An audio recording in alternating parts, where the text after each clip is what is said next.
pessoal, pelo que eu vejo, né, tem uns cadernos muito bonitos aí, a gente não chegou a fazer magnetismo então não, né? Fizemos? Só falta a parte dela. É mesmo? Ah, beleza, beleza. Então tá. Bom, meus queridos. Tem uma beleza, vou fazer só uma revisãozinha então dessa brincadeira para a gente avançar mais ou menos no magnetismo. Isso aí mesmo. Meus queridos, se encaminhando, eu diria, numa das matérias mais belas. E é a matéria que explica o mundo de hoje. É a matéria que nos faz entender como é que essa lâmpada está brilhando aqui, de onde é que está vindo essa energia, como é que ela chega até mim, né? Como é que tem disponível energia na tomada, como é que eu consigo engatar alguma coisa na tomada e o motor começa a girar. Quem é que está fazendo esse motor girar? De onde vem essa energia que faz esse motor girar? A gente já viu, né, gerador, receptor de força automotriz, mas nós vamos entender através do magnetismo e do eletromagnetismo um pouco melhor essa história. Magnetismo, tudo começa com revisãozinha. Tudo começa com um sujeito esbarrando numa mina de uma rocha diferente, e essa rocha tinha a propriedade bizarra de atrair alguns metais. Ela parecia amar alguns tipos de metais, queria se grudar de alguns tipos de metais. E aí, do francês surgiu a palavra imã, né, que no original, uma pronúncia diferente, significava amante. Com o passar do tempo, nós percebemos que esse ímã, na verdade, com o avanço, né, da química, que era um óxido de ferro. É um óxido de ferro, uma ferrugem especial, hoje chamada de magnetita. É o ímã natural. Essa magnetita, essa pedrinha, ela tinha propriedades incríveis. Primeiro, ela funcionava como uma bússola. Ou seja, se tu pendura a magnetita, ela oscila um pouquinho, daqui a pouco ela se alinha com o polo norte e o polo sul terrestre. A parte que aponta para o polo norte nós chamamos de polo norte, a parte que aponta para o polo sul nós chamamos de polo sul. E quando pega duas magnetitas que foram alinhadas com a Terra, com o eixo, né, com os polos da Terra, e determinados seus polos, quando eu vou aproximar um polo norte com o polo norte, repele. Polo sul com o polo sul repele, os opostos se atraem. É a lei de Dufay aplicada ao magnetismo. Se isso funciona, se isso existe, então a Terra é um grande ímã. E é por isso que a magnetita descobre, né, que é o polo norte e que é o polo sul. Só que se eu estou dizendo que a magnetita está apontando para o polo norte dela para o polo norte geográfico terrestre, e já que os opostos se atraem, próximo do polo norte geográfico tem o polo sul magnético e vice-versa. Então, é o que a gente chama de magnetismo terrestre.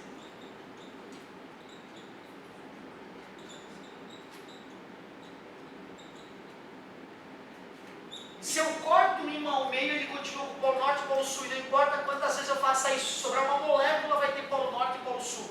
Inseparabilidade.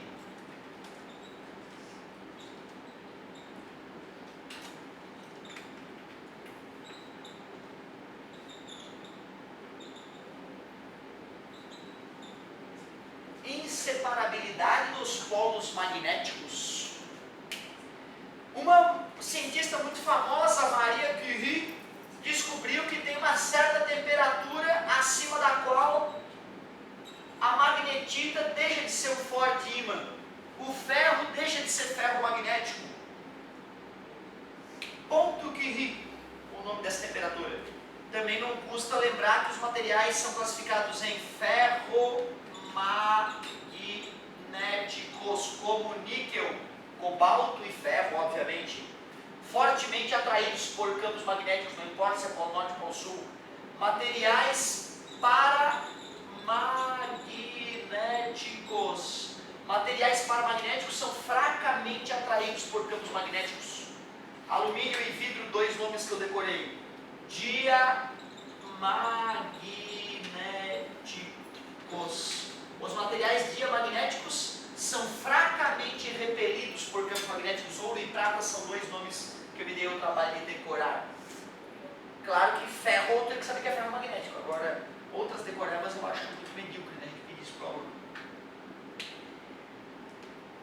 Além disso, seria muito importante tu lembrar de dois nomes, dois estudiosos dessa matéria que revolucionaram esses estudos. Weber veio com a explicação dos ímãs elementares.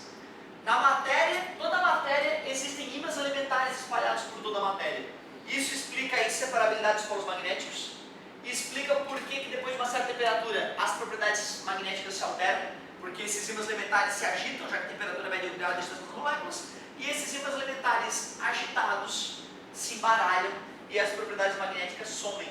Esses ímãs elementares têm que estar alinhados uns com os outros para que o efeito de um se some ao efeito do outro e não se diminua, não se subtraia.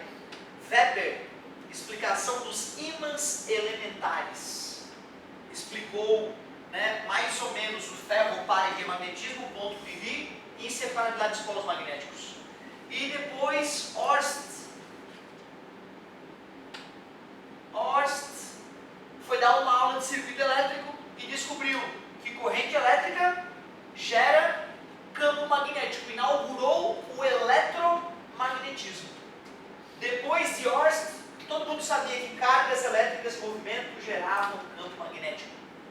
Fundamental a gente ter algumas noções boas sobre as linhas de campo magnético. Linhas de campo magnético. As linhas de campo magnético representam o formato do campo magnético em um ímã. Se for um ímã em barra, retinho, a gente poderia representar, grosso modo, essas linhas de campo magnético mais ou menos assim. Elas são infinitas. A gente representa algumas apenas. Por definição, as linhas de campo emergem do polo norte e vão em direção ao polo sul, quando por fora do ímã, e penetram no polo sul. Só que essas linhas são contínuas. Dentro do ímã elas vão do sul para o norte, mas o que eu quero que tu decore é que essas linhas de campo magnético emergem no polo norte e penetram no polo sul. Jamais se cruzam, são contínuas, emergem do polo norte e penetram no polo sul. Quanto mais próximas, mais intenso é o campo. Quanto mais afastadas, menos intenso é o campo. São sempre tangentes ao vetor campo magnético. Se eu fosse representar o vetor campo magnético, seria assim, tangenciando. Aqui o vetor campo magnético já aponta para cima. Aqui o vetor campo magnético já aponta para lá. Seria para onde a bússola aponta. Se eu pegar uma bússola e for passear aqui perto do ímã, a bússola vai estar sempre tangenciando a linha de campo, sempre apontando com o polo norte na direção da setinha. Linhas de campo magnético.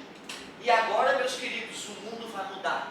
Depois da experiência de Horst, o mundo vai mudar. Todo mundo no laboratório, todo escutou falar do Horst, não escutei. Fiz, cara, não é que é mesmo? É. Todo mundo boca aberta. Caramba, uma bússola, a agulha de uma bússola poderia ser defletida pela corrente elétrica de um circuito elétrico.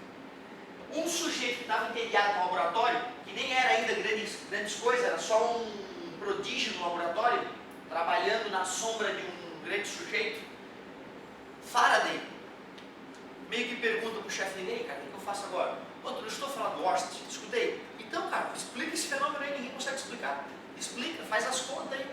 E o cara foi para o laboratório começar a estudar o que o Horst tinha descoberto, que corrente elétrica gera campo magnético. Começou em nossas vidas algo novo, o eletromagnetismo.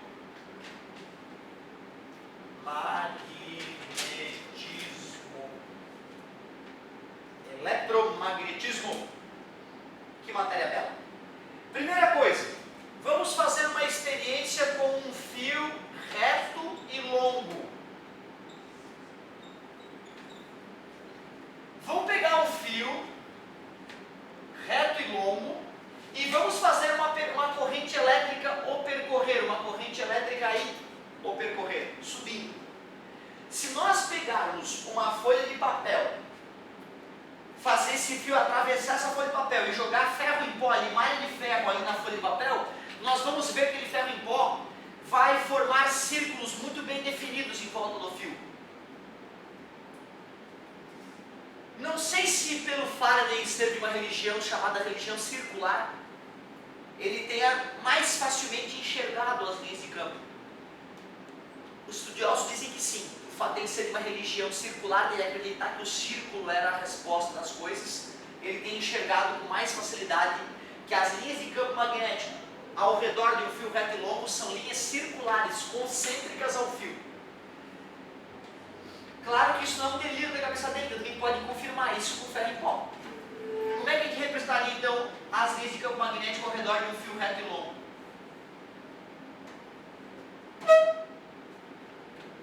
Observe que quanto mais longe eu estou do fio, mais afastadas são as linhas. Essas linhas que eram para ser perfeitamente circulares estão penetrando na direita e estão emergindo na esquerda do quadro. E elas continuam lá por trás, ó. Elas se ligam umas às outras lá por trás. Aqui na frente do fio, essas linhas de campo apontam para a direita. Como é difícil desenhar em perspectiva o que eu quero mostrar a vocês, eu poderia fazer um corte nessa figura e mostrar a vista frontal. A vista frontal dessa situação seria o fio de forma retangular, a corrente elétrica está subindo. Para representar que tem campo magnético circular numa certa faixa aqui desse fio, eu faria bolinhas com um xizinho à direita do fio e bolinhas com um pontinho à esquerda do fio, mostrando que o campo magnético, que nós vamos representar pela letra B, esse vetor campo magnético penetra à direita do fio e emerge à esquerda do fio. Professor, onde é que surgiu essa seta aí? Essa seta dá para ver com a experiência da imagem de ferro? Não. Essa seta representa para onde a agulha da bússola apontaria. Se tu pegar uma bússola e vier clicar nas proximidades de um fio reto e longo, que percorre uma corrente elétrica suficientemente alta, tu vai perceber que a bússola na esquerda do fio apontaria para vocês, na frente do fio apontaria para a nossa direita, na direita do fio apontaria para dentro do quadro e lá atrás do quadro apontaria para a esquerda. E se eu passear com a bússola ao redor do fio, ela vai tangenciando, o fio está aqui, né? A bússola vai acompanhando, sempre tangenciando a linha de campo enquanto eu brinco com a bússola em volta do fio.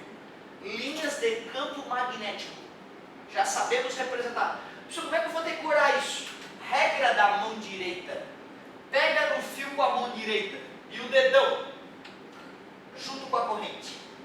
Pega no fio com a mão direita, sem vergonha, não tem perigo, não tem sacanagem, é só pegar no fio com a mão direita. Os alunos eu vejo com vergonha de pegar no fio com a mão direita. Qual é o problema de pegar no fio com a mão direita? Não tem problema nenhum. Tu pega no fio com a mão direita e o dedão na corrente. Observe que o indicador e seus amiguinhos penetram à direita do quadro e emergem à esquerda do quadro. É através da regra da mão direita que a gente decora isso. Nada demais. Pensem comigo. Eu não vou poder deduzir para ti a fórmula que vai aparecer agora, porque a dedução dela exigiria cálculo diferencial integral e o uso de uma lei diferencial chamada lei de Biot-Savart.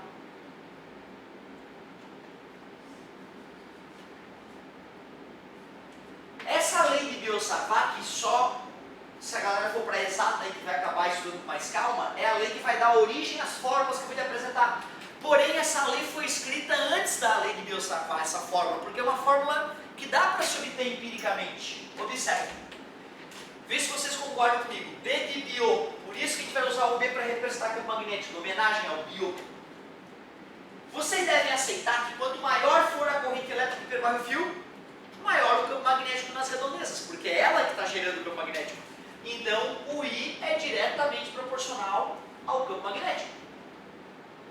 Vocês também devem confiar em mim que se esse fio estiver mergulhado no concreto, no ar, se estiver cercado de borracha ou estiver no vácuo, vai alterar a maneira como o campo magnético foi gerado pela corrente elétrica atravessa esse material. Tem materiais que são mais permeáveis ao campo magnético, tem materiais que são menos permeáveis ao campo magnético. Então nós vamos representar esse material que está ao redor do fio pela permeabilidade magnética. Olha o nome honesto. Permeabilidade magnética.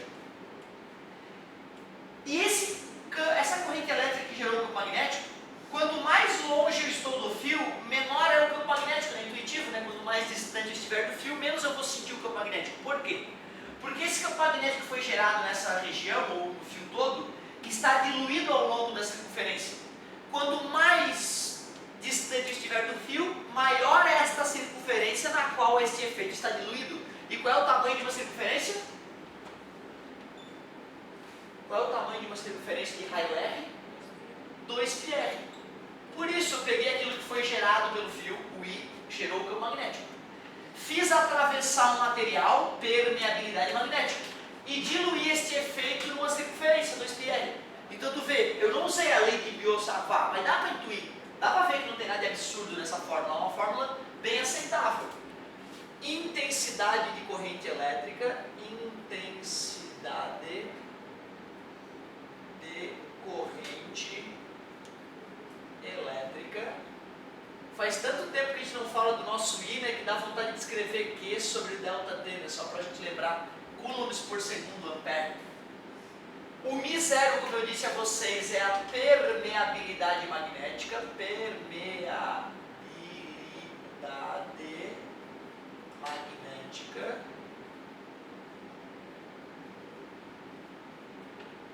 Permeabilidade magnética. Esse valor, cara, eu só vi até hoje usar 4π vezes 10 na menos 7 Tesla metro por ampere. É a permeabilidade magnética do vácuo, que é praticamente a mesma do ar. Então, Tesla, porque Tesla foi um sujeito muito importante para o eletromagnetismo, então a gente usa o nome dele em comunidade do campo magnético, Tesla. Metro e ampere já fazem parte da tua vida. E o R é a distância até o fio. Distância até o fio. O que se percebeu quando se começou a estudar isso é que o magnetismo gerado por um fiozinho retinho era pequeno. E aí, na tentativa de aumentar o campo magnético gerado por corrente elétrica, se criou uma outra forma de usar o fio, chamada espira. Espira nada mais é que um círculo feito de fio. Eu pego o fio e, em vez de deixar ele reto, eu vou lá e enrolo ele formando uma circunferência de raio R. Se a corrente elétrica tivesse esse sentido que eu mostrei ali na figura, tu pega no fio mais uma vez com a mão direita e o dedão apontando o sentido da corrente elétrica, o indicador e seus amiguinhos vão estar penetrando no centro da espira e estariam emergindo fora da espira. Ó.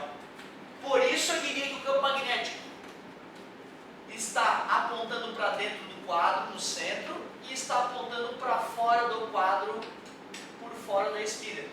Por que eu fiz uma bolinha maior com um xizinho dentro e bolinhas menores com um pontinho fora? Porque ali no centro o campo magnético é mais intenso do que aqui fora. Aqui fora o campo magnético é fraquinho, está diluído. Ali dentro o campo magnético é intenso. E o nosso objetivo aqui vai ser calcular o campo magnético no centro da espira. Para quem ainda não se acostumou com essa notação de bolinha com xizinho, bolinha com pontinho para representar um vetor perpendicular ao plano do quadro, tu podes decorar que a bolinha com um xizinho lembra a bundinha de uma flecha que foi arremessada. A flecha tem aquela parte, aquele penachinho, né, que forma uma cruzinha na bundinha da flecha. E a ponta da flecha é aguda, né, uma pontudinha. Então aquilo ali é o pontinho da flecha saindo do quadro. Aquilo ali é a bundinha da flecha entrando no quadro. Uma maneira clássica do aluno decorar esta regrinha. Como eu disse a vocês, quando o fio estava reto e longo, só esta parte do fio estava próxima da região que eu estava estudando. Essas outras partes do fio estavam se distanciando. Quando eu pego o fio e enrolo o fio, todas as partes do fio ficam a mesma distância do centro. E aí o campo magnético gerado por todas essas partes se concentra ali no centro. Portanto, ao calcular o campo magnético gerado por uma espira, eu devo esperar um valor maior do que o campo magnético gerado por um fio reto e longo, nas mesmas condições. Portanto, a permeabilidade magnética interfere, a corrente que percorre a espira interfere, só que não tem π ali embaixo. Ó. Quer dizer que se eu fosse fazer a conta usando essa fórmula e essa fórmula daria um resultado π vezes maior para a mesma corrente, para a mesma distância R. Portanto, essa é uma maneira boa de tu decorar qual é a fórmula do fio, qual é a fórmula da espira. Porque não vai estar escrito fio e espira, né, no formulário. Tu é que tem que decidir. Uma coisa que os meus alunos me passaram, uma dica legal, é que a fórmula da espira não tem π. Ex-namorada não tem mais namorada, ex-mulher não tem mais mulher. Ex-pi é que não tem π. Tá vendo? Ex-pi. Aí tu usa a fórmula que não tem π. É uma maneira meio babaquinha, mas funciona lá no desespero. E tu usar isso. A fórmula da espira é ESPI, não tem pi. Só que os caras ainda não estavam satisfeitos com o campo magnético gerado. A espira aumentava 3,14 vezes o campo magnético que o fio reto geraria, mas eles ainda não estavam satisfeitos. E aí perceberam que se nós pegássemos um material ferromagnético como núcleo, uma barra de ferro fundido, pegássemos fio esmaltado, ele parece estar desencapado, mas não está, ele é esmaltado, ele tem um esmalte isolante em volta dele. E se nós enrolarmos esse fio fortemente em volta desse núcleo ferromagnético com 1, 2, 3, 4, N voltas de fio, se nós fizermos a corrente elétrica passar por esse fio, cada volta de fio vai se comportar como uma espira. E aí eu vou ter um eletroímã poderoso, que a gente chama de solenoide, ou solenoide. Popularmente chamamos de bobina. Solenoide. Solenoide nada mais é que várias espiras firmemente próximas umas às outras, firmemente enroladas. Um conjunto de espiras.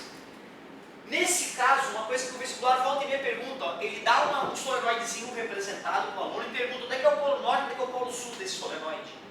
Tu teria que usar a regra da mão direita.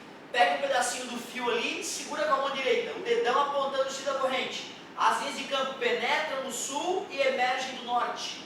Então, ali seria o polo norte e ali seria o polo sul deste meu eletroímã. Pega num fiozinho com a mão direita, pronto. As linhas emergem do norte e penetram no sul. Como todas essas espiras, a corrente está indo para cima. E lá embaixo, lá atrás, a corrente está descendo. Então não importa em qual anelzinho eu pego a mão direita. Em todos os casos, as linhas de campo apontam para lá. Emerge no polo norte, penetra no polo sul. Eletroímã. Passa a corrente elétrica, é um ímã. Desliga a corrente elétrica, deixa de ser um ímã. Solenoide. Como é que se calcula o campo magnético no interior do solenoide? Mais uma vez, depende da permeabilidade magnética. Depende da corrente elétrica. Depende do número de espiras. Depende do número de espiras. E também depende do tamanho do solenoide. A distância entre a primeira e a última espira. Observe, quanto menor o tamanho do solenoide, mais poderoso é o campo magnético. Entenda que, se esse tamanho é pequeno, as espiras estão uma em cima da outra. E aí, então, vai estar mais concentrado o campo magnético. Essa fórmula tu não erra, porque é bem diferente das outras. É a única que tem o N, que é o número de espiras. Se nós quisermos deixar esse conteúdo bonito, difícil, se a gente pegar um fio reto, botar próximo de uma espira, fazer a corrente elétrica passar pelos dois e perguntar qual é o campo magnético resultante no centro da espira, é a pior coisa que poderia acontecer. Nós teríamos que usar a fórmula do fio reto para calcular o campo magnético no centro da espira, calcular a fórmula da espira, usar a fórmula da espira para calcular o campo magnético que ela própria gera no seu centro, e ver para onde esses vetores apontam. Se eles apontarem para o mesmo lado, é só somar. Lados opostos, só diminuir. 90 graus, Pitágoras. Se eles fizerem um ângulo entre si, teríamos que usar a lei dos cossenos ou decomposição. Certo? Então tu vê, geralmente é um fiozinho, é uma espira. A UFSC, um tempo atrás, colocou um fio e uma espira, próximo do outro, que é o pior que pode acontecer. Certo? Na próxima aula a gente já vai fazer um exemplozinho disso. Tá? Eu vou... Como eu perdi um pouquinho do início da aula, né? Tipo uns 20 minutos, eu vou fazer só um exemplozinho antes de sair. É o Vespa que vem pra cá? Quem? Você teve a sacanagem, você teve gente feia, fez pra sacanear, né? Você teve gente. Complicado. Então, e o Vespa vai dar aula pra vocês hoje? Sim. Vai a aula. É a última. Eu vou roubar um pouquinho da aula do Vespa no final. A geografia, você podia que sair a geografia. Atualidade, né? O cara vê jornal, né? Não sei, eu falei com o André e com o Rodrigo, que eles tinham que ninguém não fez toda a equipe, porque não faz sentido, né? Cara, pagar o sujeito. Eu tô brincando, galera. Eu sou uma piada idiota, eu vou editar essa parte do vídeo.